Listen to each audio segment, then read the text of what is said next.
So my simple message today is call a vote. Call a vote. Put it on the floor and let every individual member of Congress make up their own minds. And they can show the American people, are you for a shutdown or not? If you're not for a shutdown, you'll vote for the bill. If you're for a shutdown, you won't vote for a bill. We don't have to twist anybody's arms. But that way, the American people will be clear about who's responsible for the shutdown. Or, alternatively, more hopefully, they'd be clear that this is something that doesn't make sense and we should go ahead and make sure that we're looking out for the American people. It should be that simple.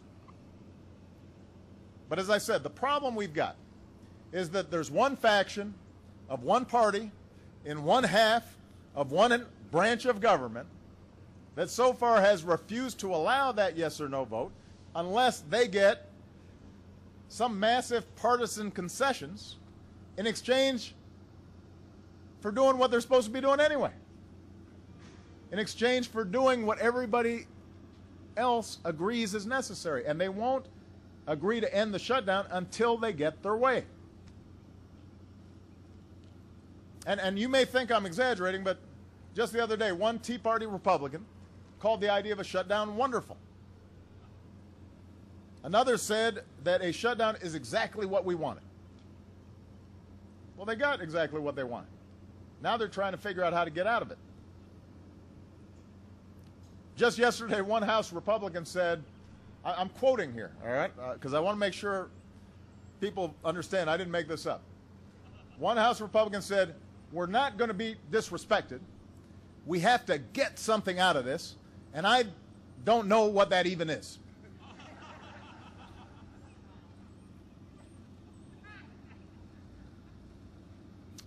That was a quote. We're not going to be disrespected.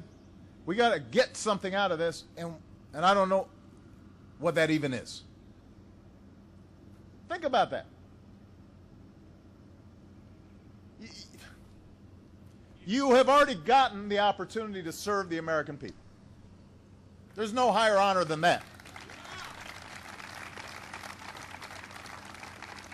You've already gotten the opportunity to help businesses like this one, workers like these. So the American people aren't in the mood to give you a goodie bag to go with it. What you get is our intelligence professionals being back on the job. What you get is our medical researchers back on the job.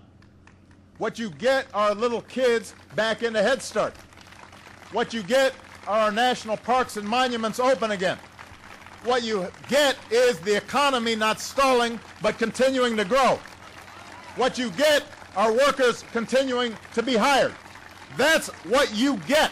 That's what you should be asking for. Take a vote, stop this farce, and end this shutdown right now.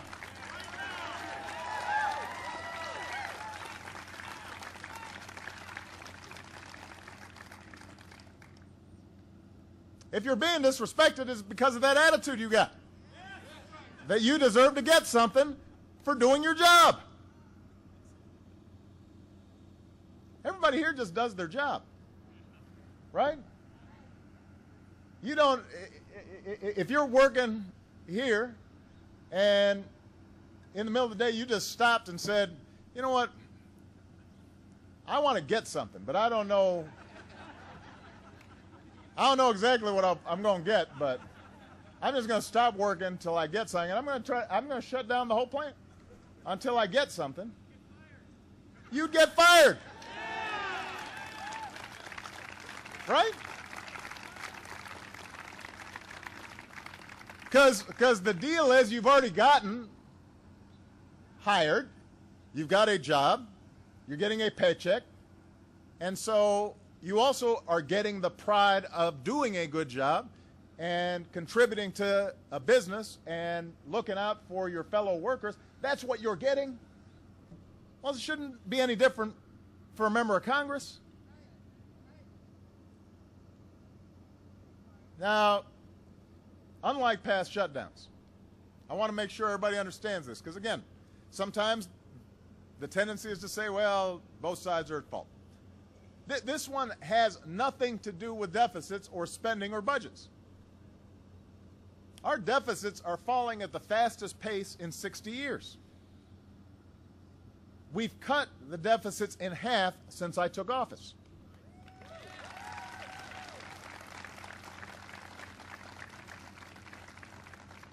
And some of the things that the Republicans are asking for right now would actually add to our deficits. Seriously.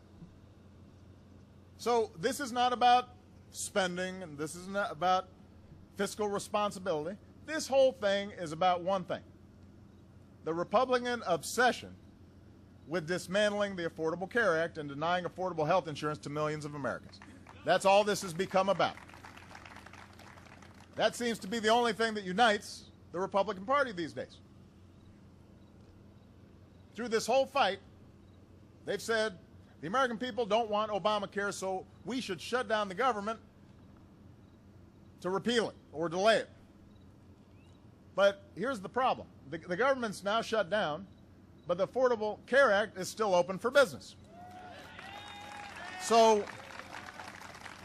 they're not even accomplishing what they say they want to accomplish. And by the way, in the first 2 days since the new marketplaces, basically big group plans that we've set up, first 2 days that they open, websites where you can compare and purchase new affordable insurance plans and maybe get tax credits to reduce your costs, millions of Americans have made it clear they do want health insurance. More than 6 million people visited the website, healthcare.gov, the day it opened. Nearly 200,000 people picked up the phone and called the call center. In Kentucky alone, this is a state where I didn't win Kentucky. So I know they weren't doing it for me. In Kentucky, nearly 11,000 people applied for new insurance plans in the first 2 days, just in one state, Kentucky. And many Americans are finding out when they go on the website that they'll save a lot of money or get health insurance for the first time. So I would think that if in fact this was going to be such a disaster that the Republicans say it's going to be, that it was going to be so unpopular, they wouldn't have to shut down the government. They could wait. Nobody'd show any interest. There'd be like 2 people on the website. And, everybody would then vote for candidates who want to repeal it. It's not as if Republicans haven't had a chance to debate the health care law. It passed the House of Representatives. It passed the Senate. The Supreme Court ruled it constitutional. You remember all this.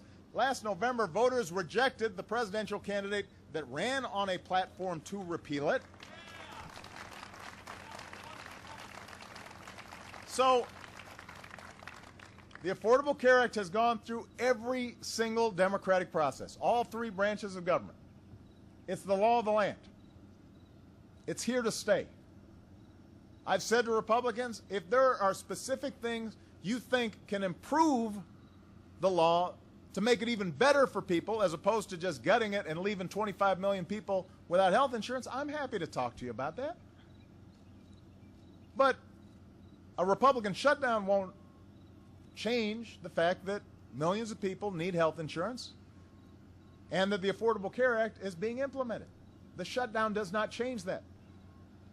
All the shutdown is doing is making it harder for ordinary Americans to get by and harder for businesses to create jobs at a time when our economy is just starting to gain traction again.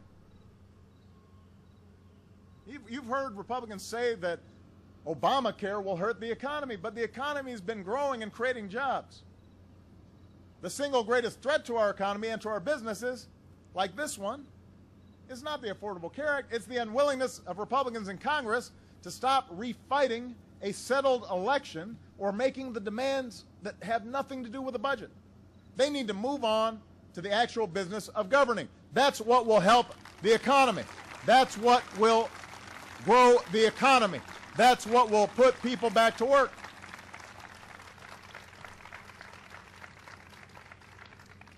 And more than that, House Republicans need to stop careening from one crisis to another in everything they do. Have you noticed that? Since they've taken over the House of Representatives, we have one of these crises every 3 months. Have you noticed? And you keep on thinking, all right, well, this is going to be the last one. They're not going to do this again. And then they do it again. I know you're tired of it. I'm tired of it. It doesn't mean that they're wrong on every single issue. I've said I'm happy to negotiate with you on anything.